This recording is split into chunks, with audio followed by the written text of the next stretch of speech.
బంగ్లాదేశ్లో మళ్లీ రెచ్చిపోతున్న ఇస్లామిస్ట్ గ్రూపులు.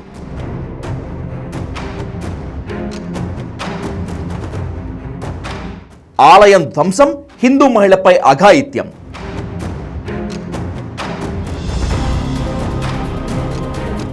యూనస్ సర్కార్ పాపాలు పండే సమయం వచ్చిందా?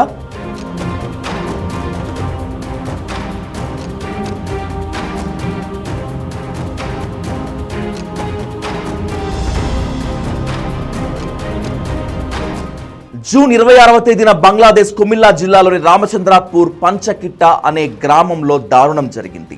ఒంటరిగా ఉన్న హిందూ మహిళపై అదే గ్రామానికి చెందిన 36 ఏళ్ల అలీ అత్యాచారానికి పాల్పడ్డాడు. ఈ అఘాయిత్యాన్ని గమనించిన గ్రామస్తులు నిందితుడిని పట్టుకుని దేహశుద్ధి చేశారు. అయితే వాళ్ల నుంచి తప్పించుకుని పరారయ్యాడు.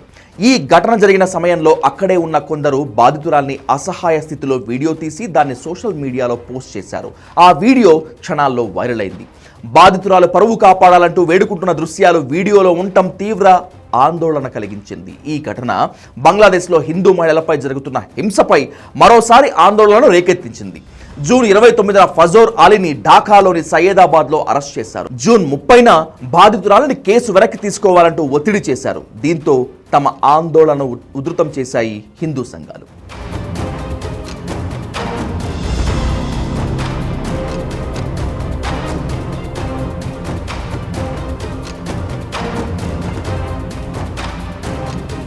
హిందూ మహిళపై అఘాయిత్యానికి ముందు మరో దారుణం జరిగింది. ఈసారి ఏకంగా బంగ్లాదేశ్ రాజధాని నగరమే ఇస్లామిస్టు మూకల అరాచకానికి వేదికైంది.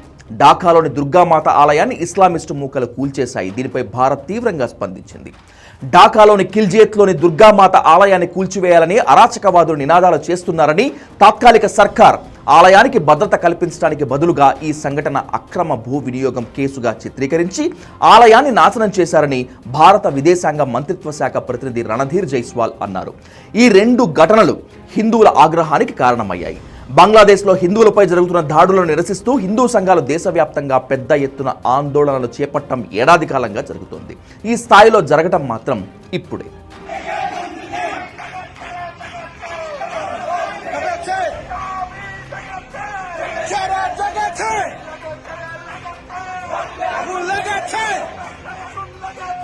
బంగ్లాదేశ్లో 2024 ఆగస్టు నుంచి అక్టోబర్ మధ్య మతపరమైన హింసాత్మక ఘటనలు చోటు చేసుకున్నాయని అక్కడి తాత్కాలిక ప్రభుత్వమే అంగీకరించింది.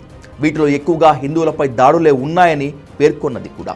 ఈ నేపథ్యంలో ఏప్రిల్ 4న థాయిలాండ్ బ్యాంకాక్ వేదికగా జరిగిన బిమ్స్టెక్ శిఖరాగ్ర సమావేశంలో బంగ్లా తాత్కాలిక ప్రభుత్వాధినేత యూనస్తో భారత ప్రధాని మోదీ భేటీ అయ్యారు. ఈ సమయంలో ద్వైపాక్షిక సంబంధాలు మెరుగుపడాలంటే బంగ్లాదేశ్ తీరు మారాల్సిందేనని ప్రధాని మోదీ తేల్చి చెప్పారు. కానీ యూనస్ సర్కార్లో ఎలాంటి మార్పే రాలేదు. ఇస్లామిస్టులకు కొండంత అండగా నిలుస్తూ హిందువుల ఊచకోతకు మద్దతిస్తోంది. అమాయక మహిళలపై తోడేళ్లలా విరుచుకుపడుతున్న మానవ మృగాలను కాపాడే ప్రయత్నాలు చేస్తోంది. ఈ చర్యలే స్థానిక హిందువుల్లో ఆగ్రహావేశాలను పెంచుతున్నాయి.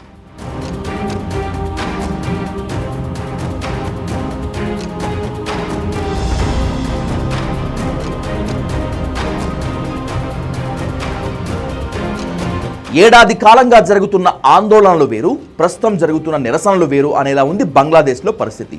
హిందూ మహిళపై జరిగిన అఘాయిత్యం ఢాకాను తగలబెట్టడానికి సిద్ధంగా ఉంచింది. సాటి మహిళకు జరిగిన అన్యాయం అక్కడ హిందువుల రక్తం మరిగేలా చేసింది. ఫలితంగా ఆందోళనలు తీవ్రతరం చేస్తున్నారు. ఈ ఆందోళనలు ఎనీ టైం యూనస్ సర్కార్ పాపాలు పండేలా చేస్తాయని విశ్లేషకులు అభిప్రాయపడుతున్నారు. యూనస్ సర్కార్కు ఇప్పుడు సైన్యం మద్దతు కూడా లేదు. ఎందుకంటే బంగ్లాదేశ్ ఆర్మీ చీఫ్ తాత్కాలిక ప్రధానిపై తీవ్ర ఆగ్రహంతో ఉన్నాడు.